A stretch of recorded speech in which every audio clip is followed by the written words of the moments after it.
హరే కృష్ణ. ప్రస్తుతం మనం ఆంధ్రప్రదేశ్లో మోందా అనేటువంటి ఒక తుఫాన్ ప్రభావం మన యొక్క ఆంధ్రప్రదేశ్లో చాలా ప్రదేశాల్లో, ముఖ్యంగా మన యొక్క ఉత్తరాంధ్రలో, పశ్చిమ గోదావరి, తూర్పు గోదావరి, కృష్ణ మొదలైన ప్రాంతాల్లో దీని ప్రభావం చాలా ఎక్కువగా ఉంది. దీని మూలంగా మనం చాలా మంది రైతులు కానీ, లేదా ఇంకా సమాజంలో చాలా మంది ప్రజలు ఎన్నో ఇబ్బందులు పడుతూ ఉన్నారు. నిజానికి మనందరికీ తెలుసు, ప్రభుత్వంలో అంటే ఈ భౌతిక జగత్తులో జీవిస్తున్నప్పుడు మనం ప్రభుత్వం చేత మనం రక్షింపబడుతూ ఉన్నాం.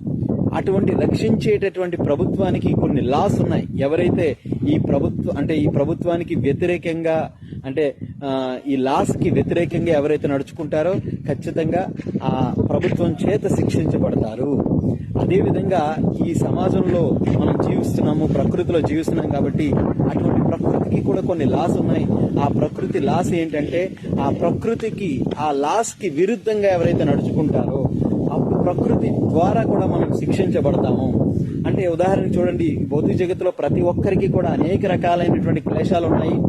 ఆ క్లేశాలలో ఆది భౌతిక, ఆది దైవిక, ఆధ్యాత్మిక అనేటువంటి క్లేశాలు, అంటే మనసు ద్వారా వచ్చేటటువంటి క్లేశాలు, అలాగే ఇరుగు పొరుగు వారి ద్వారా వచ్చేటటువంటి క్లేశాలు, అలాగే ప్రకృతి ద్వారా వచ్చేటటువంటి క్లేశాలు.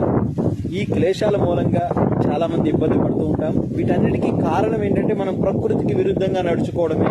మనకి నచ్చినట్టుగా మనం ఈ ప్రపంచాన్ని మనకి నచ్చినట్టుగా మనం మార్చేసుకుంటూ ఉన్నాము.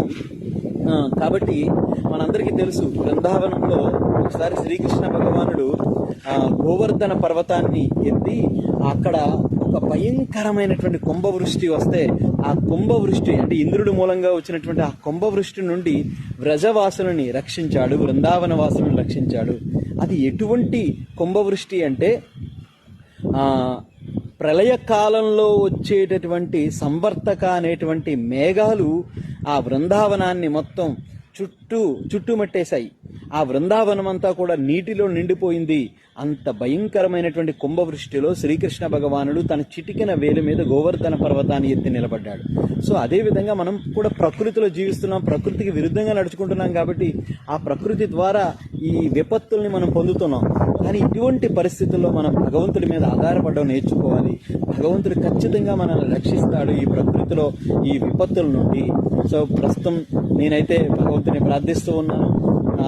మనం చుట్టూ ఉండేటువంటి ప్రజలు, చుట్టూ ఉండేటువంటి రైతులు అందరూ కూడా, సమాజం అంతా కూడా ఈ యొక్క తుఫాను ప్రభావం నుంచి త్వరగా కోలుకోవాలి. అలాగే ఈ తుఫాను ప్రభావం అతి త్వరగా మన నుంచి దూరం అవ్వాలని భగవంతుని ప్రార్థిస్తున్నాను.